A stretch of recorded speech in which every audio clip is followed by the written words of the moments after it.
नमस्कार सबाइके आशा करছি তোমরা সকলেই খুব ভালো আছো আর আমিও খুব ভালো আছি। নতুন একটা ব্লগে তোমাদের সবাইকে স্বাগত।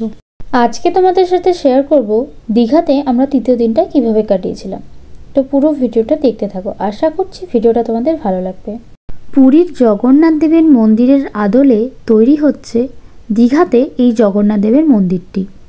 মন্দিরের কাজ অনেকটাই বাকি আছে এখনো, আর মন্দিরটা দীঘা স্টেশন থেকে বেশ অনেকটাই কাছে। আমরা সকাল 7টার মধ্যে রেডি হয়ে হোটেল থেকে বেরিয়ে গেছিলাম মোহনা দেখার উদ্দেশ্যে। আমরা হোটেল থেকে টোটো ভাড়া করেছিলাম, 4 জনায় পড়েছিল 150 টাকা। তো চলে এসেছি আমরা মোহনার কাছে। আর মোহনার ওখানে একটা জিনিস যেটা প্রচুর দেখলাম সেটা হচ্ছে মাছ। প্রচুর মাছ ওখানে বিক্রি হয়।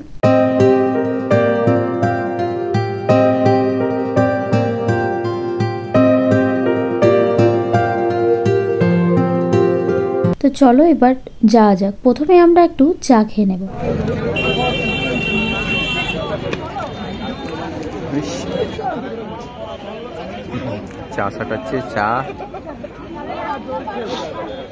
মোহনাতে যেটা মেন দেখার জিনিস সেটা হচ্ছে সমুদ্রের মধ্যে রাস্তা।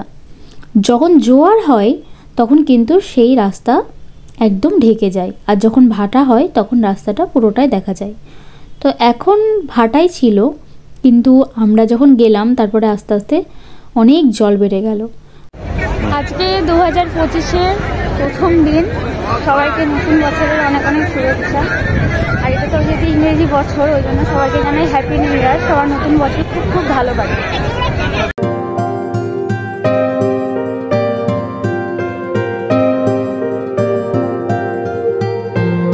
এই জায়গাটাকেই বলছে মোহনা। এই রাস্তাটা অনেকটা গিয়েছে, যখন জোয়ার হয় তখন এই রাস্তাটা পুরোটাই ঢেকে যায়। এখন ভাটা, তাই রাস্তাটা পুরোটাই দেখতে পাওয়া যাচ্ছে।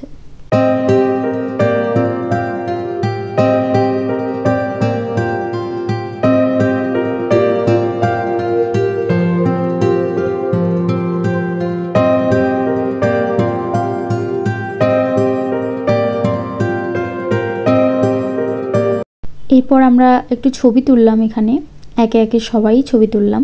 তো তোমরা যখন এই মোহনাতে আসবে অনেকটা ভোরের দিক করে আসবে। যত ভোরে আসবে ততই ভালো, কারণ যত বেলা হবে জল কিন্তু বাড়তে থাকবে।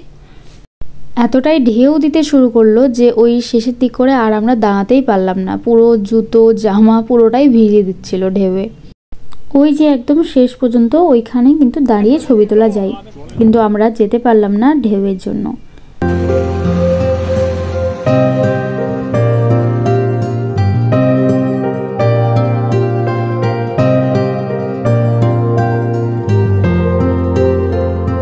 এরপর আমরা সকালের ব্রেকফাস্ট করে নিলাম। সকালের ব্রেকফাস্টে ছিল লুচি আর ঘুগনি। ঘুগনিটা বেশ খেতে ভালো ছিল। আর এখানে পুরো জায়গাটা জুড়েই দেখতে পাবে খাবারের দোকান।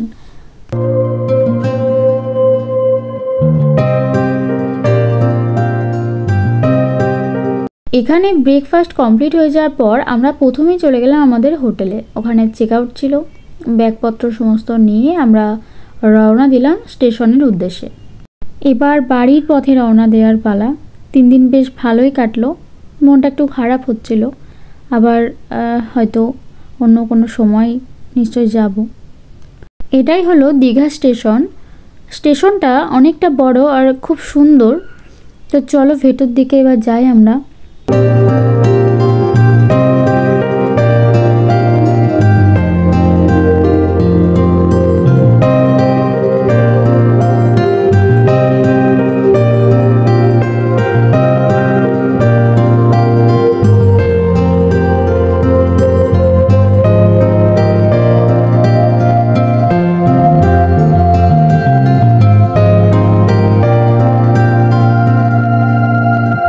আমাদের মেন জার্নি শুরু এখান থেকে।